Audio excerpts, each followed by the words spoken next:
कोलकाता के हावड़ा में रामनवमी की शोभा यात्रा में पत्थरबाजी हुई। रामनवमी पर शुरू हुई यह हिंसा पश्चिम बंगाल में अगले दिन भी जारी रही। हालात ये हो गए कि कई क्षेत्रों में धारा 144 लगानी पड़ गई। हालांकि ममता बनर्जी के शासन में हिंदू पर्वों पर हिंसा कोई नई बात नहीं है। दुर्गा पूजा हो, लक्ष्मी पूजा हो, सरस्वती पूजा या फिर रामनवमी की शोभा यात्रा, हिंदू त्योहारों पर हिंसा की खबरें पश्चिम बंगाल में हर बार देखने को मिलती हैं। लेकिन इस बार रमजान के महीने में रामनवमी की शोभा यात्रा होने पर ममता बनर्जी ने जो कहा वो 77 साल पहले कलकत्ता के डायरेक्ट एक्शन डे की याद दिला देता है। रामनवमी की शोभा यात्रा से पहले पश्चिम बंगाल की मुख्यमंत्री ममता बनर्जी ने बयान दिया था कि रामनवमी के जुलूस को वो नहीं रोकेंगी, लेकिन अगर किसी मुस्लिम के घर हमला हुआ तो वो छोड़ेंगी नहीं। আমি রামনবমীর মিছিল আটকাবো না, কিন্তু মনে রাখো মিছিল আমরাও করবে, তোমরাও করবে। রমজান মাসও চলছে, রোজার মাসও চলছে।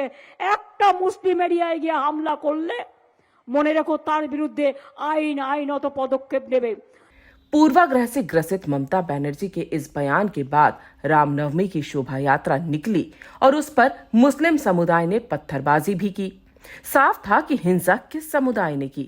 इसके बाद भी तुष्टीकरण की राजनीति करते हुए ममता ने रामनवमी पर पत्थरबाजी करने वालों का बचाव करते हुए जो कहा वो धर्मनिरपेक्षता के नाम पर एक धब्बा है। ममता बनर्जी ने कहा, मेरे आंख कान खुले हैं, मुझे सब दिख रहा है। मैंने पहले ही चेतावनी दी थी कि मुस्लिम बहुल इलाकों से यात्रा ना निकाली जाए। मैंने पहले ही कहा था रामनवमी पर रैली निकाली गई तो हिंसा हो सकती है। यह रमजान का वक्त है, इस वक्त में वे यानी मुस्लिम समुदाय कुछ गलत काम नहीं कर सकते।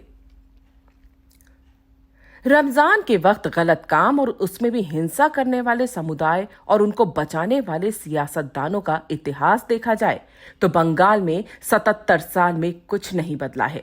जिस बंगाल में आज ममता बनर्जी मुख्यमंत्री हैं, तब उस समय बंगाल का गवर्नर सोहरावर्दी था, जिसे बंगाल के कसाई के नाम से जाना जाता है, जिसके इशारे पर डायरेक्ट एक्शन डे का रक्त रंजित षड्यंत्र रचा गया और हजार निर्दोष हिंदुओं की हत्या की गई, बलात्कार हुए और कई हिंदुओं को अपना घर बार छोड़कर भागना पड़ा।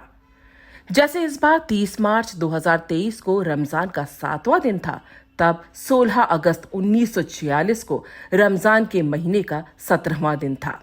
2023 में जगह थी कोलकाता का हावड़ा और उसके आसपास का इलाका।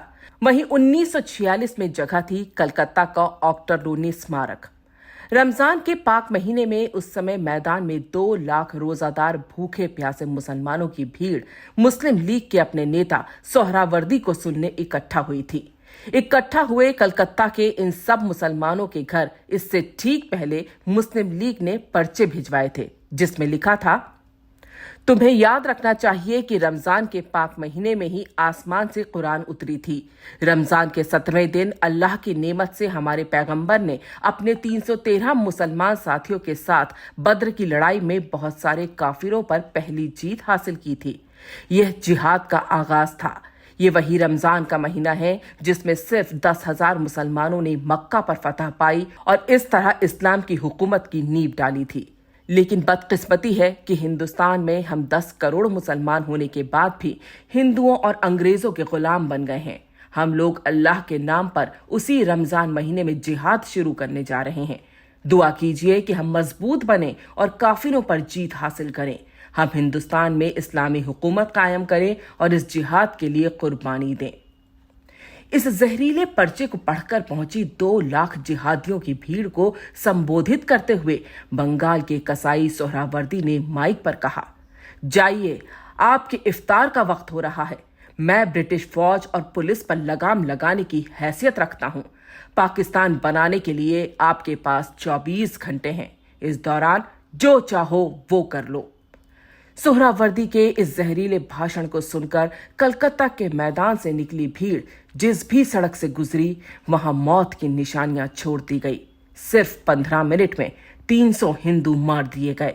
बच्चों, औरतों और बुजुर्गों पर भी तरस नहीं दिखाया गया।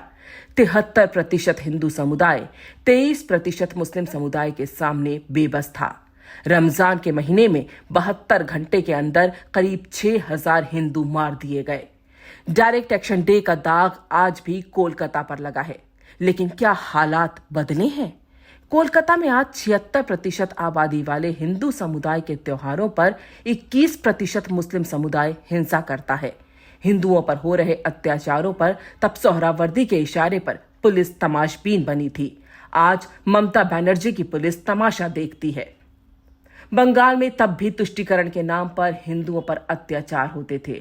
आज 77 साल बाद भी तुष्टीकरण के नाम पर हिंदुओं को निशाना बनाया जाता है। सोहरावर्दी ने तो पाकिस्तान लेने के लिए हिंदुओं का नरसंहार किया, लेकिन पाकिस्तान बनने के बाद भी जो मुस्लिम वहां नहीं गए, वो आज हिंदुस्तान में मुस्लिम इलाके बनाकर हिंदुओं को निशाना बना रहे हैं और वोट की राजनीति करने वाले तुष्टीकरण के नाम पर बंगाल के हिंदुओं को डायरेक्ट एक्शन डे की याद दिलाते रहते हैं।